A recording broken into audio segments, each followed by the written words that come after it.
Hi hello നമസ്കാരം, എല്ലാവർക്കും താരൂസ് വേലിലേക്ക് സ്വാഗതം. ഒരു സന്തോഷ വാർത്തയുണ്ട്. അടിപൊളി.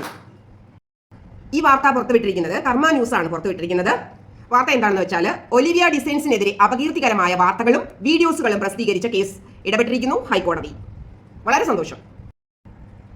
അടൂർ ആസ്ഥാനമായി പ്രവർത്തിക്കുന്ന ഒലിവിയ ഡിസൈൻസിനെതിരെ അപകീർത്തികരമായ വാർത്തകളും വീഡിയോസുകളും പ്രസിദ്ധീകരിച്ച കേസിൽ ഹൈക്കോടതിയുടെ നിർണായകമായ ഇടപെടൽ.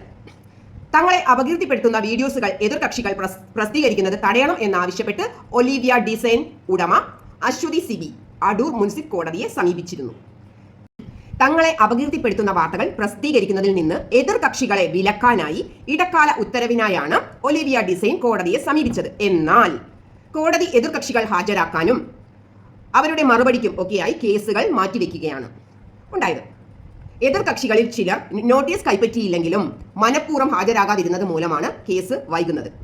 സ്ത്രീ തന്റെ യൂട്യൂബ് ചാനലിലൂടെയും ഫേസ്ബുക്കിലൂടെയും തുടർച്ചയായി അശ്ലീല വീഡിയോസ് അപ്ലോഡ് ചെയ്യുകയും സൂരജ് പാലക്കാരനെ പോലുള്ള യൂട്യൂബേഴ്സ് പണം ചോദിച്ചും ബ്ലാക്ക്മെയിൽ ചെയ്യുകയുണ്ടായി. അതിനെ തുടർന്നാണ് ഇങ്ങനെ ഒരു കേസുമായിട്ട് ഒലിവിയ ഹൈക്കോടതിയെ സമീപിച്ചത്. കേസ് പരിഗണിച്ച ഹൈക്കോടതി ഒലിവിയ ഡിസൈൻ നൽകിയ ഹർജി എത്രയും പെട്ടെന്ന് പരിഗണിക്കുമെന്നും 1 മാസത്തിനുള്ളിൽ തീർപ്പാക്കണമെന്നും ഹൈക്കോടതി ഉത്തരവുണ്ടായി. കേസിൽ ഒലിവിയ ഡിസൈൻസിന് വേണ്ടി ഹൈക്കോടതി അഭിഭാഷക അഡ്വക്കേറ്റ് വിമല ബിനുവാണ് ഹാജരായത്. കുറച്ച് നാളുകളായിട്ട് സോഷ്യൽ മീഡിയയിൽ ഏറ്റവും കൂടുതൽ ചർച്ചാ വിഷയമായ ഒരു പ്രശ്നമായിരുന്നു ഒലിവിയ ഡിസൈൻസിൻ്റെത്. നമ്മുടെ വയനാട്ടിൽ ഇത്രയും പ്രശ്നം രൂക്ഷമായി നിന്ന സമയത്ത് പോലും അതിന് മുകളിലായിരുന്നു ഒലിവിയ ഡിസൈൻസിന്റെ കുറിച്ചുള്ള ചർച്ചകൾ. അവിടെ ജോലി ചെയ്ത സ്റ്റാഫുകൾക്ക് കൃത്യമായി സാലറി കൊടുത്തിട്ടും, അതിന് വ്യക്തമായ തെളിവുകൾ അവരുടെ പക്കലുണ്ട്, സാലറി കൊടുത്തിട്ടും സാലറി കിട്ടിയില്ല എന്ന് കള്ള പെറ്റീഷനാണ് ആ കുട്ടികൾ സ്റ്റേഷനിൽ കൊടുത്തിരുന്ന പെറ്റീഷൻ. എന്നിട്ട് അത് കൂടാഞ്ഞിട്ട് ഒലിവിയുടെ ഫ്രണ്ടിൽ വന്ന് മുദ്രാവാക്യം മുഴക്കുകയും അത് വളരെ മ്ലേച്ഛമായ ഭാഷയിൽ മുദ്രാവാക്യം മുഴക്കുകയും ചെയ്തിരുന്നു. ഇതെല്ലാം ജനശ്രദ്ധ നേടിയ ഒരു സംഭവമാണ്. അപ്പോൾ ഒരു കള്ള പെറ്റീഷൻ കൊടുത്തുകൊണ്ട് കുറെ കുട്ടികളെയും ചേർത്ത് പിടിച്ച് കുറെ യൂട്യൂബേഴ്സ് നടത്തിയ ഒരു പൊറാട്ട് നാടകമായിരുന്നു ഈ ഒരു വിഷയം. പക്ഷേ ഇപ്പോൾ അത് ഹൈക്കോടതി തന്നെ ആ ഒരു വിഷയം ഏറ്റെടുത്തിരിക്കുകയാണ്. ഇത് പല യൂട്യൂബേഴ്സിനും ഉള്ള ഒരു താക്കീത് തന്നെയാണ്. എന്ന് വെച്ചാൽ ഒന്നും മനസ്സിലാക്കാതെ, കാര്യങ്ങൾ വ്യക്തമായി മനസ്സിലാക്കാതെ വെറുതെ മനുഷ്യരെ തേജോവധം ചെയ്യുന്ന ഒരു പ്രവണത യൂട്യൂബേഴ്സിന്റെ ഇടയിൽ കാണുന്നുണ്ട്. എല്ലാവർക്കും അവരവരുടെ ചാനലിന്റെ വിജയം, അവരുടെ ചാനലിന് വ്യൂ കിട്ടുക എന്ന് പറഞ്ഞ് ഒരു സ്ഥാപനത്തിനെ കംപ്ലീറ്റ്ലി താറടിച്ച് കാണിക്കുന്ന ഈ ഒരു പ്രവൃത്തി എല്ലാവർക്കും ഉള്ള ഒരു താക്കീത് തന്നെയാണ് ഈ ഒരു ഉത്തരവ്.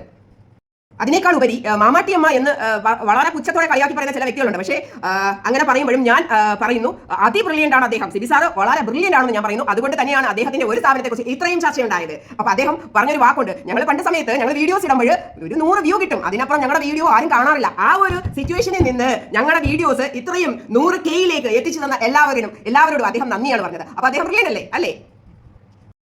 പിന്നെ പുട്ടിയമ്മായി എന്ന് വിളിച്ചുകൊണ്ട് അച്ചുമേഡത്തിനെ കളിയാക്കിയ ARSനോടും വെറും പുച്ഛം മാത്രം. ഷോപ്പുകളിൽ മേക്കപ്പ് സാധനങ്ങൾ വിൽക്കാൻ വെച്ചിരിക്കുന്നത് സ്ത്രീകളുടെ മുഖത്ത് ഇടാൻ വേണ്ടിയിട്ടാണ്. മനസ്സിലാവുന്നില്ല അമ്മച്ചി എന്താ ഉദ്ദേശിച്ചത്. പുട്ടിയമ്മായി എന്ന് പറഞ്ഞ അമ്മച്ചി എന്താണ് ഉദ്ദേശിച്ചത്? ഈ മതിലിൽ തേക്കുന്ന പുട്ടിയാണോ ഉദ്ദേശിച്ചത്? എന്തായാലും അതല്ല കേട്ടോ മുഖത്തിടുന്നത്. കേട്ടോ, നല്ല ബ്രാൻഡഡ് സാധനം തന്നെയാണ് മുഖത്തിടുന്നത്. അമ്മച്ചി ഇതൊന്നും കണ്ടിട്ടില്ല, കേട്ടിട്ടില്ല. അമ്മച്ചി എന്തോ ജാമ്പാല കാലത്ത് ജനിച്ചതാണോ? ആണോ? പക്ഷെ അമ്മച്ചി ഈ വീഡിയോ ചെയ്യുമ്പോഴും അമ്മച്ചിയുടെ മുഖത്ത് മേക്കപ്പ് ഒന്നും കാണാൻ പറ്റുന്നേ ഇല്ല കേട്ടോ. ഇതൊന്നും ആരും കേട്ടില്ലല്ലോ. ഞാൻ അന്നും ഇന്നും പറയുന്ന ഒരു ഒറ്റ കാര്യം, ഞാൻ അന്നും ഇന്നും ഒലിവിയയുടെ കൂടെ തന്നെ എന്ന് തീർത്തും വളരെ ധൈര്യത്തോടെ പറഞ്ഞത്, എന്റെ അന്വേഷണത്തിൽ എനിക്ക് വർഷങ്ങളായിട്ട് ഒലിവിയ ഡിസൈൻസിനെ അറിയാം. ടിക്ടോക്ക് ചെയ്യുന്ന കാലം മുതൽ അവരുടെ ഫസ്റ്റ് വീഡിയോ മുതൽ ഞാൻ അവരെ വാച്ച് ചെയ്യുന്നതാണ്. അതുകൊണ്ട് എന്റെ അന്വേഷണത്തിൽ എനിക്ക് കിട്ടിയ തെളിവുകൾ വെച്ചിട്ടാണ് ഞാൻ വീഡിയോ ചെയ്തത്. ഇപ്പോഴും ഞാൻ സത്യത്തിന്റെ ഭാഗത്ത് തന്നെയാണ്. അതുകൊണ്ടാണ് പലരും ചോദിച്ചിട്ട് ഞാൻ പറഞ്ഞത്, ഞാൻ അവരെ എന്നും സപ്പോർട്ട് ചെയ്യത്തേ ഉള്ളൂ. എന്നും ഞാൻ ഒലിവിക്ക് ഒപ്പം തന്നെയാണ്. ഓക്കെ, അപ്പോൾ ഞാൻ മറ്റൊരു വിഷയമായിട്ട് വേറെ വീഡിയോയിൽ കാണാം. അതുവരെ നന്ദി, നമസ്കാരം.